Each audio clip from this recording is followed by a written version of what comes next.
Les rencontres d'Edonia Radio.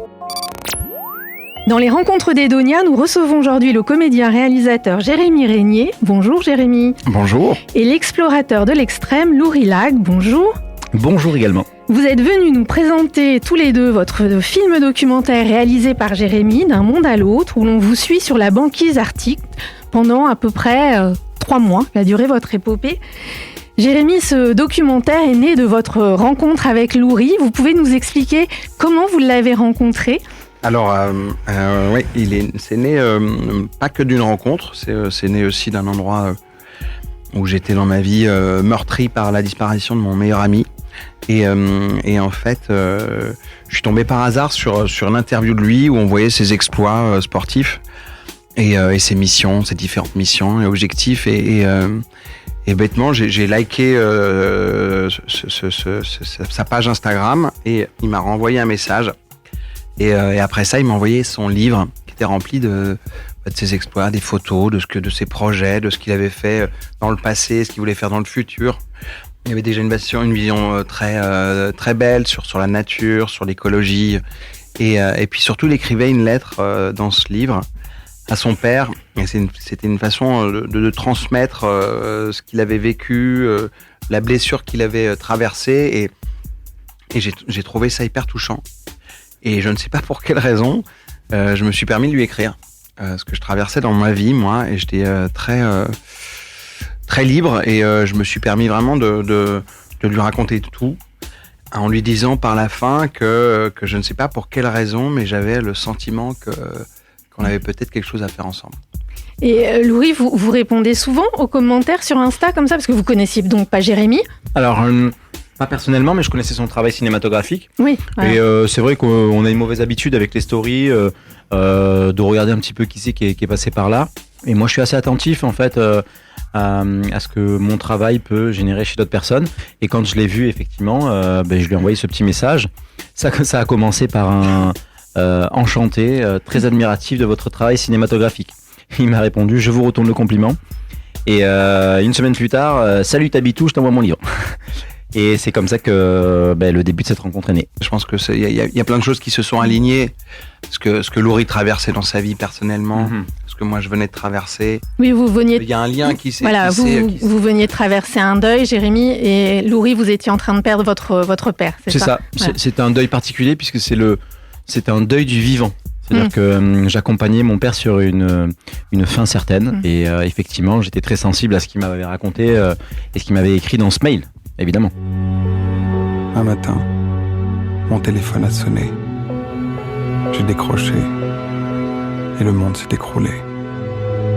Tu étais parti, toi, mon meilleur ami. Il y a quelques mois, Loury s'est invité sur mon chemin. Dès notre première rencontre, nous avons compris que la mort et le deuil nous liaient étrangement. Il m'a dit que si je venais avec lui sur sa mission en Arctique, cela m'aiderait peut-être à traverser tout ça. À moins 60, une erreur ou un mauvais choix, et tu meurs. Les rencontres d'Edonia Radio. Alors, la naissance du documentaire. Vous, Loury, donc vous êtes un explorateur de l'extrême, donc c'est-à-dire que vous allez dans des endroits hyper dangereux. C'est ça, à peu près, pour l'instant.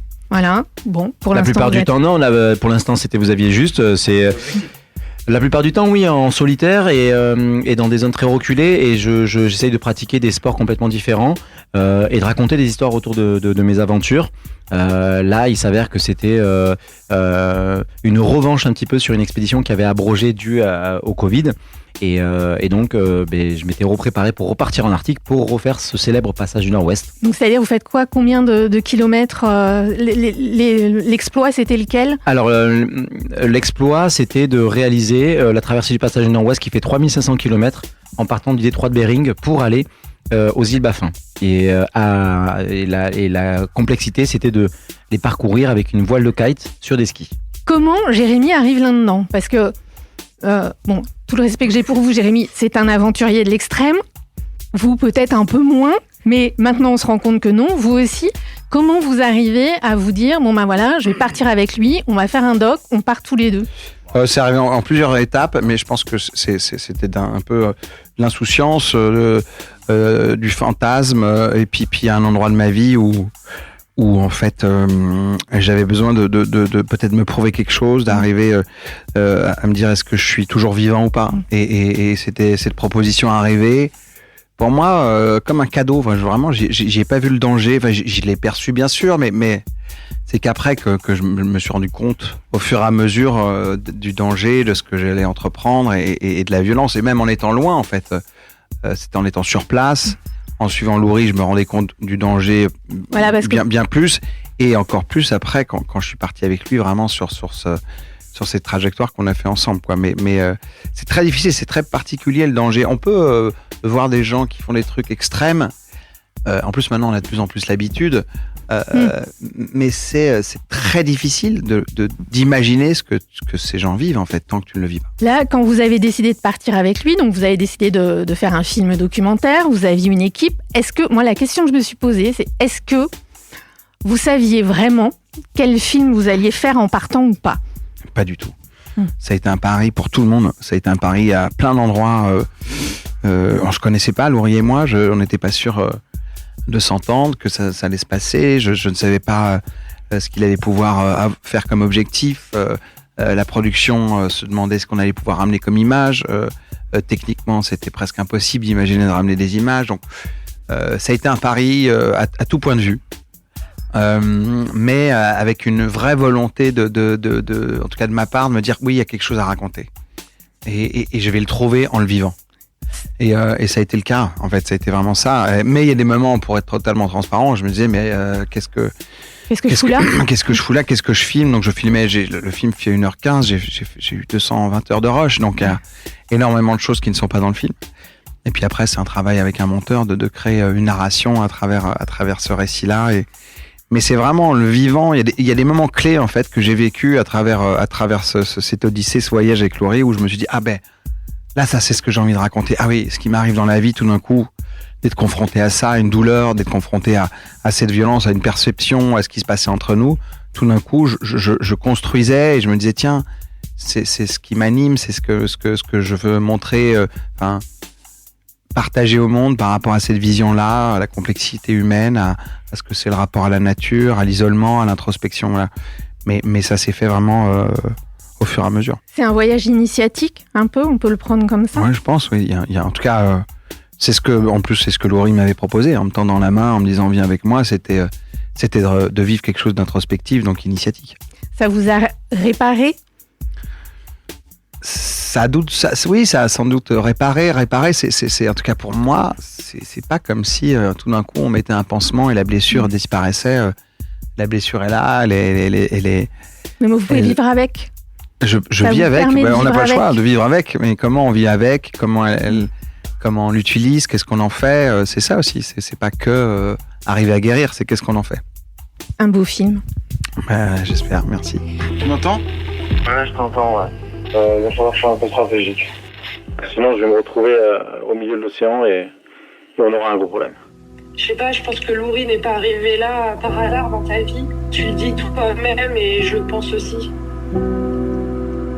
Moi, en fait, faiblir, c'est l'échec, en fait. Je peux pas mettre un genou à terre, en fait. Les rencontres d'Edonia Radio. Alors, question très personnelle. Vous êtes parti 3 mois. Donc loin de votre famille, vous aussi, Loury, mais vous avez peut-être plus l'habitude que Jérémy. Alors j'imagine vous partez pour des tournages, mais là c'est vraiment très très loin. Ça doit être dur pour votre compagne ou sans être indiscrète, hein, mais non, bien sûr. Et Loury pour en parler parce que lui il a l'habitude, mais ça reste douloureux et ça reste quelque chose de difficile. Il était dans une situation, il en parlera, mais encore plus difficile parce que justement il était en train de se perdre son papa et il se disait mais est-ce que je vais vraiment faire cette mission, ce voyage, alors que de l'autre côté mon père est en train de sans doute mourir. Mais pour l'anecdote, Loury lui était très conscient de la violence et de vers quoi on allait. Donc très vite il a demandé qu'on organise un déjeuner avec nos familles respectives, pour que nos familles puissent comprendre que vu qu'il avait ma vie entre ses mains, qu'il soit en accord et de savoir que peut-être que j'allais pas revenir. Donc bon, c'est pas un super déjeuner un petit peu tendu, mais c'est une réalité et je comprends tout à fait la place de Laurie de dire attends, je l'embarque avec moi, mais j'ai pas envie de me mettre une famille à dos. Enfin, c'est des vraies responsabilités. Oui, pas d'être responsable même de sa quelque part, chose. même de lui, c'est presque aussi. Moi, j'ai de l'inconscience d'un côté, mais c'est presque une inconscience aussi parce que qu'est-ce qui se passerait maintenant s'il était revenu et moi pas. Donc c'est pas le cas, mais c'était une probabilité. Ouais. Vous étiez entraîné physiquement, Jérémy ? J'étais entraîné, j'ai toujours été sportif, mais c'était compliqué. On a fait un entraînement très vite ensemble. Je suis reparti le voir. Lui, il était en entraînement en Norvège, et donc je suis parti le voir en Norvège, et on a commencé un peu à s'entraîner là. Puis c'était un quotidien, mais sur place, on devrait s'entraîner. Mais voilà, ça, il y a eu plein de quiproquos, des complications qui a fait que l'entraînement était plus difficile que prévu. Laurie, comment on devient explorateur de l'extrême ? Il n'y a pas d'école d'exploration aujourd'hui, mais en tout cas... Pourquoi ? Peut-être la question plus que comment. Pourquoi on devient explorateur de l'extrême ? Moi, pourquoi je suis devenu explorateur ? Je crois que ça a été, à un moment donné, une opportunité dans ma vie de pouvoir réaliser des choses extraordinaires pour lesquelles j'ai retrouvé des sensations que j'avais mis à mauvais escient sur la première partie de ma vie. C'est-à-dire que le fait d'avoir besoin d'adrénaline, de choses très extrêmes dues à mon éducation, a été dirigé pour la première partie plutôt dans une partie sombre. Et là, quand j'ai découvert que on pouvait prendre plein de risques, on pouvait trouver des sponsors et on pouvait raconter des histoires en réalisant des aventures très extrêmes, ça m'a donné envie. Et il y avait peu d'exemples à l'époque. C'était Bear Grylls, l'anglais, ou Mike Horn. Et c'est vrai que j'ai toujours été très sportif et je retrouvais un petit peu tous les codes des choses qui pouvaient m'animer, que ce soit l'organisation, monter des entreprises, survivre. J'ai toujours été très doué pour ça, et se retrouver dans des situations tellement décalées, de solitude extrême, que je me suis trouvé assez à l'aise rapidement là-dedans. Et à un moment donné, je me suis dit quelle ironie en fait d'avoir passé 96% de mon temps dans mon enfance à devoir survivre, et aujourd'hui d'en faire mon métier. Ce film documentaire, donc on voit la dureté physique, tout ce que vous mettez. Il n'y a pas des moments où vous avez envie de laisser tomber et puis de repartir ? En fait, abandonner, c'est à peu près toutes les 5 secondes. C'est juste que on a le choix de rentrer plus tôt ou plus tard avec cette sensation d'avoir accompli quelque chose ou non, et après on doit vivre avec. Donc il y a forcément une question, en tout cas moi le poids de l'échec est souvent plus important que le reste, ce qui fait que ça me fait prendre des décisions parfois pas les bonnes, mais qui me poussent toujours à me dépasser. Et on a aussi beaucoup de barrières mentales, c'est-à-dire que on pense qu'on va pas y arriver, c'est des états émotionnels par lesquels on passe forcément, et puis la seconde d'après on a un regain d'énergie, on a l'impression qu'on pourrait tout casser, qu'on va tout réussir et tout, puis une heure plus tard en fait on se fait une cheville et c'est reparti dans l'autre sens. Donc c'est une sorte d'ascenseur émotionnel très puissant auquel il faut faire face, et moi j'aime me retrouver dans ces situations où le danger est très présent, et c'est dans cet univers que je me sens à ma place. C'est un magnifique film documentaire sur effectivement un voyage initiatique. Alors les paysages sont à couper le souffle. Ce que vous vivez, ce que vous ressentez, cette espèce de un peu de transformation ou de métamorphose où on voit que petit à petit la vie reprend possession. En tous les cas, arrive à continuer. Je voudrais juste qu'on finisse par parler par la musique du film. Vous pouvez nous parler de qui a fait cette musique du film qui est juste magnifique. Alors c'est 2 compositeurs, c'est Pierre Avia et Lou Mormont. Et donc j'avais déjà travaillé avec Pierre Avia sur mon précédent film. Celui que vous avez réalisé avec votre frère. Voilà, exactement. Et j'avais très envie de quelque chose de très organique. Très vite, je me suis dit d'utiliser en fait des bruits réels de l'Arctique, du vent, et de les transformer. Et puis il y avait quelque chose de cyclique aussi, un peu transcendantal qu'il fallait mettre en place. Puis voilà, ça a été voilà, on a enregistré des chants chamaniques sur place, que justement les compositeurs ont récupéré. Voilà, ça a été important parce que des moments vraiment où on est isolé, où il n'y a pas de son, il n'y a rien, mais il fallait créer du silence aussi, parce que c'est des endroits où en fait le silence est très présent, et voilà, comment créer le silence tout en mettant de la musique. Du coup, ils ont travaillé sur les images et pas en amont. Sur les images. Sur les images. Okay. Oui, parce que je ne savais même pas si on allait revenir vivant et avec un film, donc... magnifique musique qui vraiment, je trouve, fait toute la narration du film. En plus. Je leur dirai. Non, très très beau documentaire. Jérémy et Yuri, merci. Merci. Et puis, à une prochaine, j'espère. Une prochaine fois. Merci. Ça va fait tout ce chemin pour arrêter si près du but. Attends. Qu'est-ce que je fous là? Pourquoi j'ai voulu absolument me confronter à ça? Non!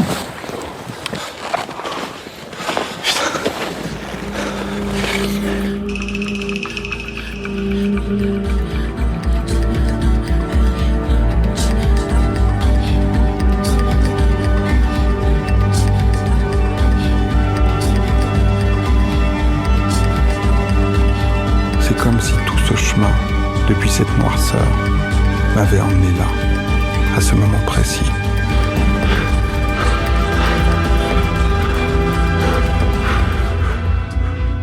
Les rencontres d'Edonia Radio.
Edonia Radio.